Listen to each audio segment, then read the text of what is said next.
ये वर्णन करते हैं कि एकादशी व्रत को हरितोष व्रत कहते हैं। भगवान की प्रसन्नता के लिए, हरिजू की प्रसन्नता के लिए एकादशी व्रत रहा जाता है। प्रायः समस्त वैष्णवजन रहते हैं। जो रसिक जन प्रियाजू के चरणों के अनन्य हैं, उनका एक ही व्रत है, श्यामा श्याम की 8 पहर उपासना करते हुए अपने मन वृत्ति को श्यामा श्याम में समर्पित करना। यहाँ ज्ञान ध्यान व्रत कर्म जीते सब काहो में नहीं मोहि प्रतीति, रसिक अनन्य निशान बजायो एक श्याम श्यामा पद प्रीति। पर जो एकादशी व्रत रहते हैं परम धन्य है, वो हरितोष व्रत है। अब एकादशी व्रत का नियम क्या है और कैसे एकादशी व्रत का फल मिलता है, कई बार चर्चा हुई। बहुत सुंदर तस्मा शास्त्रम प्रमाणम थे, शास्त्र प्रमाण के अनुसार श्री सनातन मुनि बोल रहे हैं, अथ ते नियमान वच्मि व्रते ह्रस्मिन् दिनत्रये, कास्यम मानुषम मसूरान्नम चणकान को द्रवास्तथा, शाकम मधुपरान्नम च पुनर्भोजन मैथुने, दशम्याम 10 वस्तूनि वर्जयेत वैष्णव सदा। जिसे एकादशी रहनी हो और एकादशी का फल प्राप्त करना हो, उसको ये नियम पालन करना चाहिए। अथ ते नियमान वच्मि व्रते ह्रस्मिन् दिनत्रये, उसको 3 दिन, एक तो दशमी और एक द्वादशी और फिर बीच में एकादशी, उसको 3 दिन संयम में रहना होता है, तब बीच की एकादशी का उसे फल प्राप्त होता है।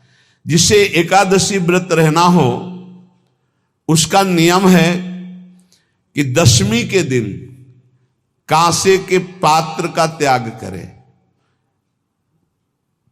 वैष्णव सिद्धांत है कि कभी जिसमें मांस बना उस रसोई का भोजन न ग्रहण करे। मसूर की दाल, चना की दाल, कोदों और कोई भी शाक, शहद, दूसरों का अन्न, दोबारा भोजन और मैथुन, ये दशमी के दिन त्याग दे। एक बार दशमी के दिन भोजन करे 24 घंटे में, क्योंकि एकादशी रहना है। कांसे का पात्र, जिस रसोई में मांस बना उसके भोजन का त्याग, मसूर की दाल, चना, कोदो, शाक, मधु अर्थात शहद और दूसरे के द्वारा दिया हुआ भोजन और दोबारा भोजन और मैथुन क्रिया, इनका दशमी के दिन कभी भी प्रयोग ना करे। इन 10 वस्तुओं से वैष्णव दूर रहे दशमी के दिन। फिर एकादशी के व्रत में, ये पीछे तो हम वर्णन कर ही चुके हैं, कहीं नहीं आया यहाँ कुटू का वो कचौड़ी पकौड़ी और सिंघाड़ा का हलवा और सावा, ये दुनिया के खीर और सब। ये एकादशी के दिन किसी भी तरह की गेम आदि क्रीड़ा ना खेले। जैसे अब आज व्रत है तो बैठे हैं अपना मोबाइल में गेम खेल रहे हैं, ऐसा कोई भी क्रीड़ा नहीं। द्वैत क्रीड़ा, किसी भी तरह का गेम, ये सब खेल नहीं। द्वैत क्रीड़ाम च निद्राम च तांबूलम दंत धावनम, परापवादम पैशून्यम स्तेयम हिंसाम तथा रतिम, कोपम हृत वाक्यम च एकादश्याम विवर्जयेत। एकादशी के दिन उपासक को चाहिए कि वो किसी भी तरह की क्रीड़ा, मनोरंजन बिल्कुल नहीं। चनिद्राम, नींद नहीं लेनी उसको, न दिन में न रात में, एकादशी व्रत। और प्रायः पुराने महापुरुषों ने ऐसा किया है। रामदास जी डाकोर के रात में जाते थे, रणछोड़ भगवान के यहाँ कीर्तन करते थे जाकर। तभी तो भगवान उनके कीर्तन पर, उनकी भक्ति पर रीझ कर गाड़ी में बैठकर उनके साथ आए थे। पूरी रात जगकर कीर्तन करना, और दिन में तो सोना ही निषेध है। द्वैत क्रीड़ाम च निद्राम च तांबूलम, पान खाना निषेध है एकादशी को, बिल्कुल नहीं। जो व्रत रह रहे हैं। और दंत धावनम, वृक्ष से तोड़कर जो दतून की जाती है एकादशी के दिन है।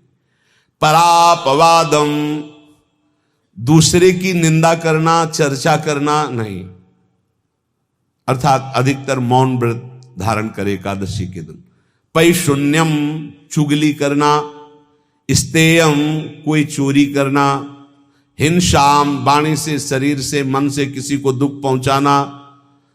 रतिम, अर्थात भोग करना, मैथुन करना। कोपम, किसी के ऊपर गुस्सा करना। अनत वाक्यम, झूठ बोलना। एकादश्याम विवर्जयेत, एकादशी के दिन ये नहीं करना चाहिए।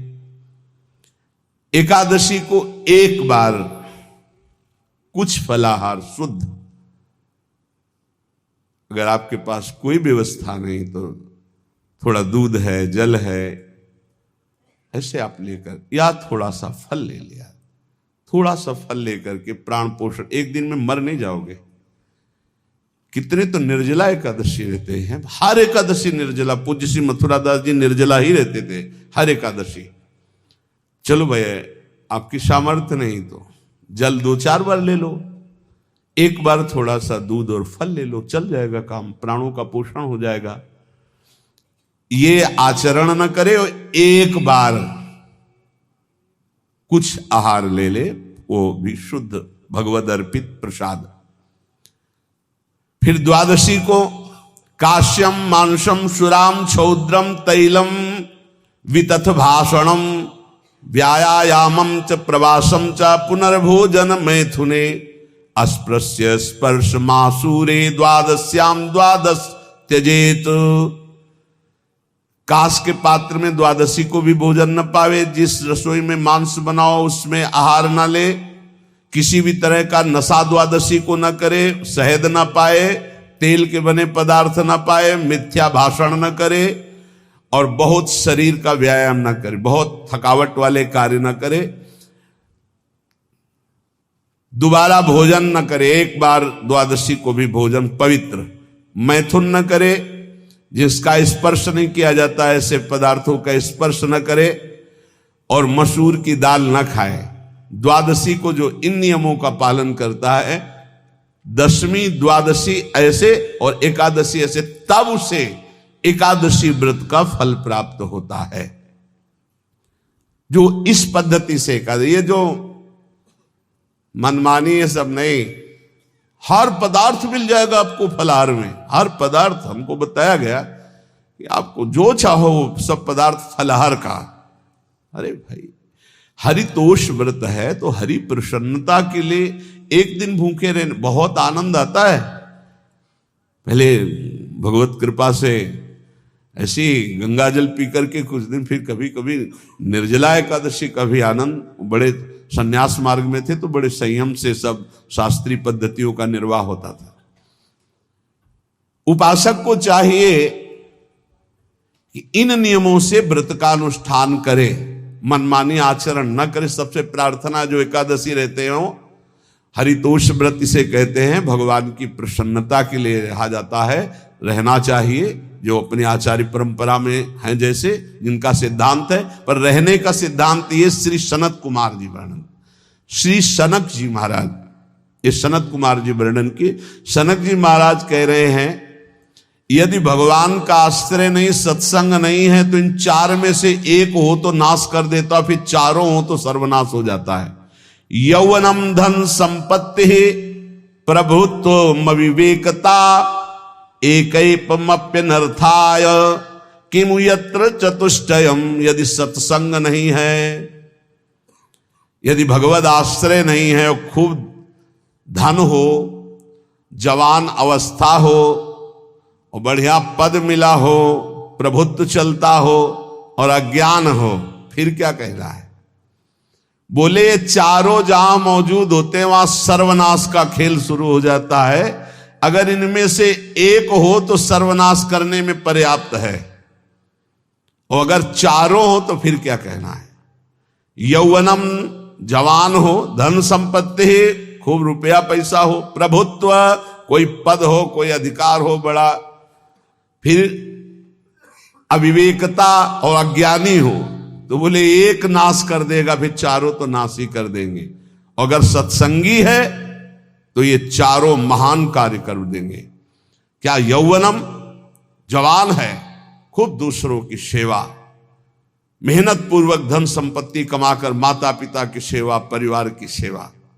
ये माता पिता, हमारा वेद कहता है मातृ देवो भव, तैत्तरीयोपनिषद, मातृ देवो भव, पितृदेवो भव, आचार्य देवो भव, अतिथि देवो भव, यान्य नवद्यानि कर्माणि तानि सेवितव्यानि नो इतराणि, यान्यस्माकः सुचरितानि तानि तोयोपास्यानि नो इतराणि, ये के चास्माच्छेयाः सो ब्राह्मणाः तेषां त्वया स्नेन प्रश्वसितव्यं, श्रद्धया देयम् अश्रद्धया देयम्, श्रिया देयम् ह्रिया देयम् भिया देयम् संविदा देयम्।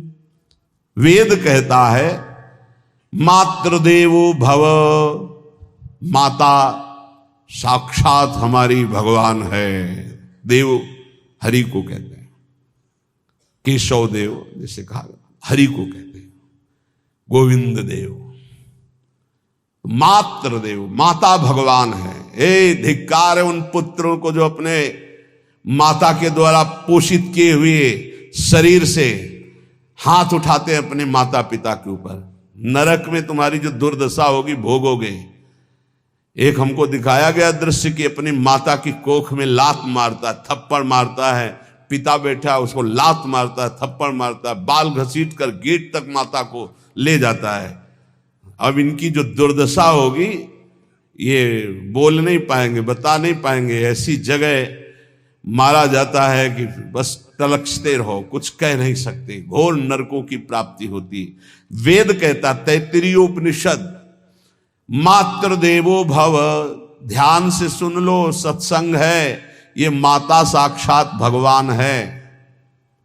अगर तुमने मारा वाह भर करके इसके आंसू गिरे तो आज जितने आंसुओं की बूंद से भूमि के कण भीनेंगे उतने कल्प तक नरक भोगोगे। ध्यान रखना, तुम्हारा कभी यश, कभी कीर्ति, कभी श्री, कभी हिरी, ये कभी तुम्हारे उदय नहीं हो सकती। तुम्हारा सर्वनाश हो जाएगा अगर मां पे हाथ उठाया। पितृदेवो भव, पिता साक्षात भगवान है। देखो भगवान अवतरित हुए तो प्रात काल उठी कै रघुनाथा, मातु पिता गुरु नावहि माथा। आचार्य देवो भव, माता साक्षात भगवान है, पिता साक्षात भगवान है, आचार्य गुरुदेव साक्षात भगवान है। जो अपनी माता को, अपने पिता को दुख देता है, अपने गुरुदेव की अवहेलना करता है, उसका कभी मंगल हो सकता है? वो कभी सुख प्राप्त कर सकता है? वेद कहता है जो निर्दोष कर्म करते हुए धन कमाकर, कैसा कर्म? निर्दोष कर्म करते हुए धन कमाता है और उस धन से अपने बूढ़े माता पिता और गुरुजनों की सेवा करता है, जीवन धन्य है। धिक्कार है उस पुत्र को, धिक्कार उस जवानी को, धिक्कार है उस धन को, धिक्कार उस बुद्धि को जिसको ये सब प्राप्त होने पर भी अपने बूढ़े माता पिता को दर दर के भटकने के लिए विवश कर देते हैं, जो अपने बूढ़े माता पिता को कष्ट देते हैं। जहां वेद कह रहा है मातृ देवो भव, पितृ देवो भव, आचार्य देवो भव, अतिथि देवो भव, चार बातें कही। अतिथि देवो भव, अगर बिना परिचय के कोई आ गया, कह रहा भूखा हूं, भोजन पवा दो, भगवान पधारे हैं, हम कह रहे मत अंदर आने दो, गेट के बाहर पवा दो, तुम्हारा संशय, पर उसे भूखा मत जाने दो। अतिथि देवो भव, जो निर्दोष कर्म करके अर्थ कमाकर अपने माता पिता गुरुजनों की सेवा करता है, उसी का जीवन धन है। पशुवत आचरण, मनुष्य शरीर प्राप्त करके राक्षस आचरण, राक्षसों की यही पहचान होती है। मां नहीं मातु पिता नहीं देवा, साधुन ते करवा वही सेवा। तुम्हारे जो पुण्य है ना सब भस्म हो जाएंगे, आप खिलवाड़ मत समझो। वो विरक्त है, भले तुम्हें नौजवान दिखाई दे रहा है, वो शरणागत है। जो आचार्य ने मंत्र दिया वही गुरु परंपरा से चला रहा, वही मंत्र उसमें। आप उसको बोल रहे हमारे लिए कुर्सी डालो, पैंट शर्ट पहने हो कुर्सी डाल। हाँ, आप असमर्थ हो तो हाथ जोड़कर प्रार्थना कीजिए कि बैठने में हमारी टांग टूट गई है, हम बैठ नहीं पा रहे हैं, क्या व्यवस्था हो सकती है क्या? याचना इस कोटि की। आदेश, बाबा जरा कुर्सी लाना, बाबा तो कुर्सी रख देंगे, आप उनको तुम भिक्षुक समझते हो। सारे सुकृत तुम्हारे नष्ट हो जाएं। ये जो संतों के द्वारा दिए हुए आसन में ये अयोग्य पुरुष बैठ जाते हैं ना, इनके सारे सुकृत नष्ट हो जाते हैं। ये क्या समझते हैं? तुरंत आसन दिया जाता है किसी भी, आओ आसन को प्रणाम करके समेट कर रख दो। अगर आसन में बैठने की योग्यता रही, आसन में बैठने की योग्यता उसकी मानी जाती है जो सामने बैठा है, उस स्थिति का हो या उससे श्रेष्ठ हो। बहुत होश में ये बातें सत्संग में ही मिलती है और अन्यत्र नहीं मिलती। आसन बिछाने का मतलब तुम कोई महान नहीं हो गए हो, अपने में दैन्यता नहीं तो वैष्णव किस बात के? आसन ग्रहण वैसे ही बिछा हुआ है, उसके ऊपर आसन लगा हुआ है गुरुजनों के लिए, श्रेष्ठ जनों के लिए। आप आसन में बैठने के अधिकारी हैं। सत्कर्म के द्वारा कमाए हुए धन से मात्र देवो भव पितृ, हम बार बार चिल्ला के कह रहे, क्योंकि कलयुगी इन पुत्रों को अब समझ में नहीं आ रहा। जो बोओगे वही काटोगे।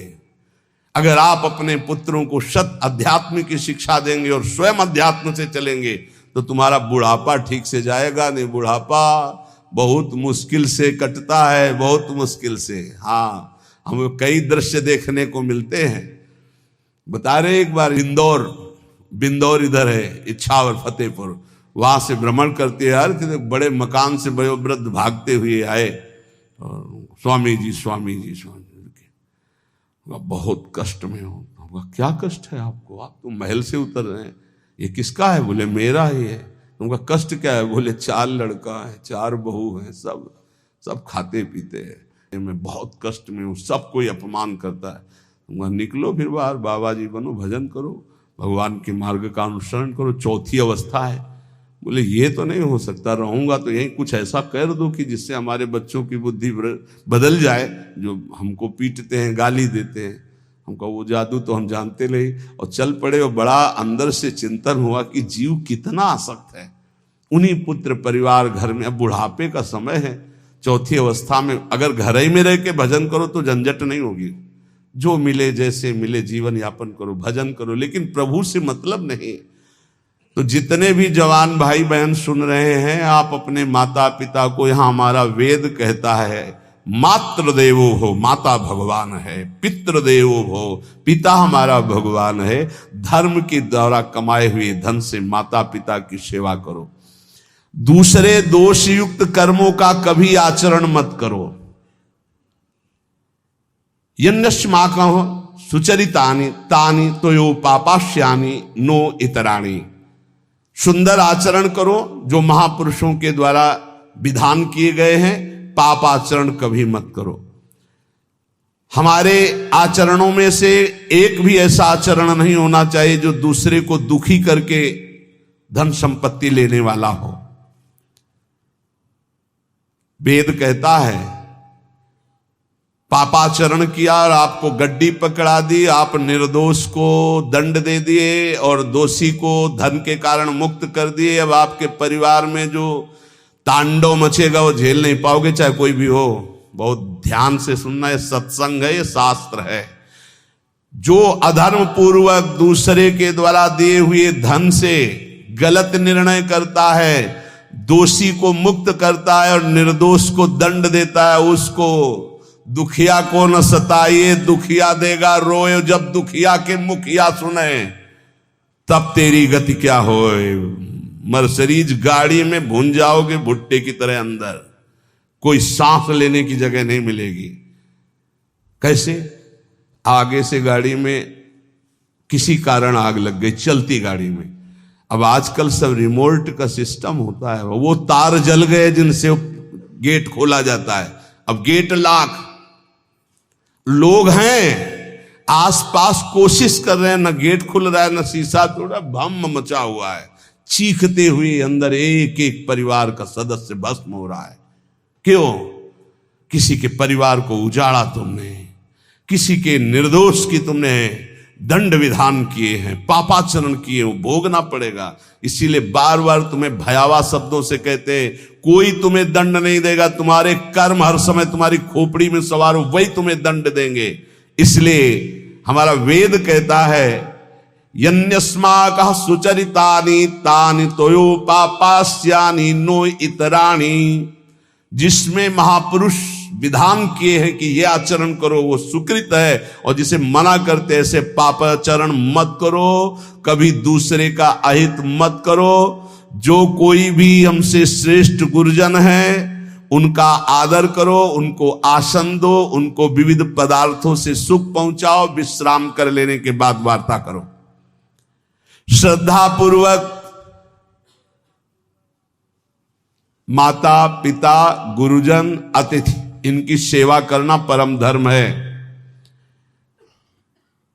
अश्रद्धा पूर्वक इनको कभी मत बर्ताव करो। बोलना, भोजन ले, बूढ़े जनों को ऐसे देखा है, ऐसे बड़ा कर लो, तुम्हारी भी बुढ़ापा आएगी, पता नहीं आ पाएगी कि नहीं आ पाएगी।